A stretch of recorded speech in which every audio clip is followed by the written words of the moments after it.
అనంత భక్తి సనాతన ధర్మ ఛానల్కి స్వాగతం. కార్తీక పురాణం 8వ అధ్యాయము. ఓం శ్రీ గణేశాయ నమః. ఓం శ్రీ సరస్వతీయే నమః. ఓం శ్రీ గురుభ్యో నమః. కార్తీక మాసములో 8వ రోజు చేయవలసిన విధులేంటో ఇప్పుడు తెలుసుకుందాం. 8వ రోజు శుద్ధ అష్టమి. ఈరోజు గోకులాష్టమి. గోపూజను చేయాలి. గోదానము చేసినచో చాలా మంచిది. దుర్గాదేవిని స్తుతించాలి. ఉల్లి ఉసిరి తినకూడదు. స్వయం పాకంతో వస్త్రం దానం చెయ్యాలి. 8వ రోజు చేయవలసిన పారాయణము శ్రీహరి నామస్మరణ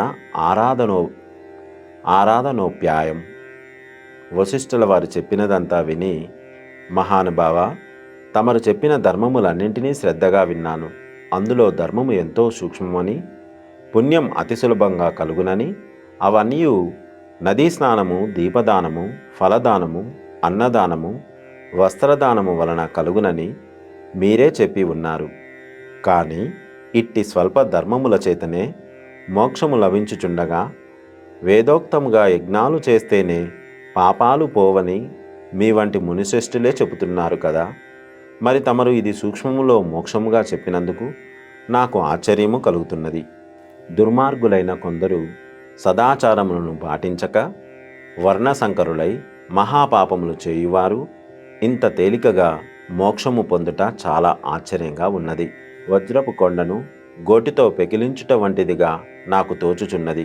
కావున దీని మర్మమును విడమర్చి విపులముగా నాకు తెలియజేయమని ప్రార్థించుచున్నాను అని అన్నాడు జనకుడు.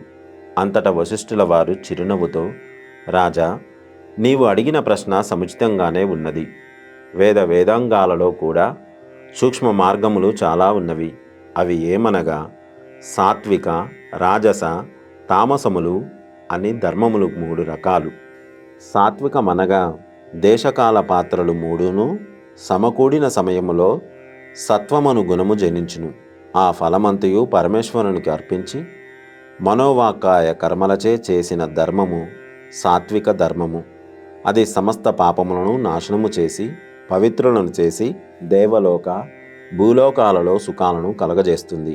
సాత్విక ధర్మము ఆచరిస్తూ పుష్కరాలయందు, పుణ్యనదులలో మరియు పుణ్యకాలములయందు, దేవాలయములయందు వేదములు పఠించి సదాచారుడై కుటుంబీకుడైన బ్రాహ్మణునకు ఎంత స్వల్పదానము చేసినా, లేక ఆ నదీ తీరమందు ఉన్న దేవాలయంలో జపము, తపము మొదలగునవి చేసినా విశేష ఫలములు పొందగలరు. రాజస ధర్మము అనగా ఫలాపేక్ష కలిగి శాస్త్రోక్త విధులను విడిచి చేసిన ధర్మము. ఆ ధర్మము పునర్జన్మకు కారణమై కష్టసుఖాలు కలిగించును. తామస ధర్మమనగా శాస్త్రోక్త విధులను విడిచి దేశకాల పాత్రలు సమకూడని సమయమున డాంబీకమునకు చేయు ధర్మం. ఎలాంటి ధర్మం ఫలమును ఇవ్వదు. దేశకాల పాత్రము సమకూడినప్పుడు తెలిసి గాని తెలియక గాని ఏ స్వల్పధర్మము చేసినను గొప్ప ఫలమును ఇచ్చును. అనగా పెద్ద కట్టెల గుట్ట చిన్న అగ్నికణముతో భస్మమైనట్లు శ్రీమన్నారాయణుని నామము తెలిసి గాని తెలియక గాని ఉచ్చరించిన వారి సకల పాపములు నశించి ముక్తిని పొందుదురు. దానికి ఒక కథ చెబుతాను, వినుము. ఆజామిలుని కథ. పూర్వము కన్యాకుబ్జము అను పట్టణమున 4 వేదములు చదివిన సత్యవ్రతుడనే ఒక బ్రాహ్మణుడు ఉన్నాడు. అతనికి సకల సద్గుణాల రాశి అయిన హేమవతి అను భార్య ఉన్నది.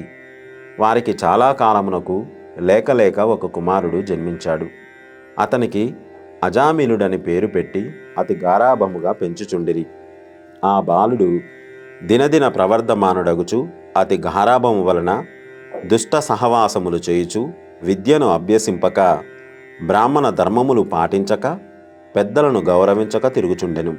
ఈ విధముగా కొంతకాలమునకు యవ్వనము రాగా కామాంధుడై మంచి చెడ్డలు మరచి యజ్ఞోపవీతాన్ని తెంచి మద్యము సేవిస్తూ పిల్లలు ఉన్న ఒక ఎరుకలు జాతి స్త్రీని వలచి నిరంతరము ఆమెతోనే కామక్రీడలలో మునిగి ఇంటికి కూడా రాకుండా తల్లిదండ్రులను మరచి ఆమె వెంటనే కాలము గడుపుచుండెను. రాజా, అతి గారావము ఎలాంటి పరిణామాలకు దారితీస్తుందో కదా. తమ బిడ్డలపై ఎంత అనురాగము ఉన్నను పైకి తెలియపరచక చిన్ననాటి నుంచే వారిని అదుపు ఆజ్ఞలలో ఉంచకపోతే ఈ విధముగానే జరుగును. కావున అజామినుడు కులభ్రష్టుడు కాగా అతని బంధువులు అతనిని కులము నుండి వెలివేశారు. అందుకు అజామినుడు వేట తన వృత్తిగా చేసుకొని పక్షులను జంతువులను చంపుతూ కిరాత వృత్తిలో జీవించుచుండెను. ఒక రోజున ఆ ఇద్దరు ప్రేమికులు అడవిలో జంతువులను వేటాడుతూ ఆ స్త్రీ చెట్టును ఎక్కి తేనెపట్టు తీయుటకు ప్రయత్నించగా కొమ్మ విరిగి క్రిందపడి ఆమె చనిపోయినది. అజామినుడు ఆ స్త్రీపై పడి కొంతసేపు ఏడ్చి తర్వాత ఆ అడవిలోనే ఆమెను దహనము చేసి ఇంటికి వచ్చాడు. ఆ ఎరుకల స్త్రీకి అంతకు ముందే ఒక కుమార్తె ఉన్నది. కొంతకాలమునకు ఆ బాలికకు యుక్త వయసు రాగా కామాంధకారముచే కన్నుమిన్ను గానక అజామినుడు ఆ బాలికను కూడా చేపట్టి ఆమెతో కూడా కామక్రీడలు జరిపి ఇద్దరు బిడ్డలకు తల్లి అయినది. ఆ ఇద్దరు పురిటిలోనే మరణించారు. మరలా ఆమె గర్భము ధరించి ఒక కుమారుణ్ణి కన్నది. ఆ బాలునికి నారాయణ అని పేరు పెట్టి ఒక్క క్షణమైనను ఆ బాలుని విడవక ఎక్కడికి వెళ్ళినా వెంటబెట్టుకుని వెళ్ళుచు నారాయణ నారాయణ అని ప్రేమతో పెంచుచుండిరి. కాని నారాయణ అని స్మరించినచో తన పాపములు నశించి మోక్షము పొందవచ్చునని మాత్రము అతనికి తెలియదు. ఆ విధంగా కొంతకాలము జరిగిన తర్వాత అజామిలునకు శరీర పటుత్వము తగ్గి మంచము పట్టి చావునకు సిద్ధంగా ఉన్నాడు. ఒకనాడు భయంకరమైన ఆకారములతో పాశము మొదలైన ఆయుధములు ధరించి యమభటులు ఎదురుగా వచ్చారు. వారిని చూసి అజామలుడు భయంతో కుమారునిపైనున్న ప్రేమతో ప్రాణములు విడవలేక నారాయణ నారాయణ అంటూ ప్రాణాలు వదిలాడు. అజామిలుని నోట నారాయణ అను శబ్దము వినబడగానే యమభటులు భయంతో గడగడ వనకసాగిరి.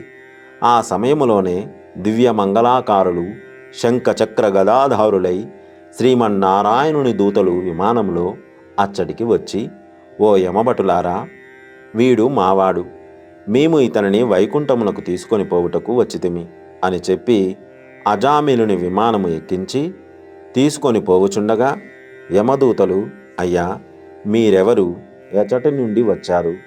వీడు అతి దుర్మార్గుడు, ఇతనిని నరకమునకు తీసుకొని పోవుటకు మేము ఇచ్చటికి వచ్చాము, కావున వానిని మాకు అప్పగించండి అని కోరగా విష్ణుదూతలు ఈ విధంగా అన్నారు. స్కాంద పురాణాంతర్గత వశిష్ఠ ప్రోక్త కార్తీక మహత్య మందలి 8వ అధ్యాయము 8వ రోజు పారాయణము పూర్తి అయినది. సర్వే జనా సుఖినో భవంతు. లోకా సమస్త సుఖినో భవంతు. గోవులను సేవించండి, గోవులను రక్షించండి. ప్రకృతిని కాపాడడం మన ధర్మం. దయచేసి ఒక మొక్క అయినా నాటండి. ఇలాంటి మరిన్ని వీడియోలు చూడడానికి మా అనంత భక్తి సనాతన ధర్మ ఛానల్ని సబ్స్క్రైబ్ చేయండి.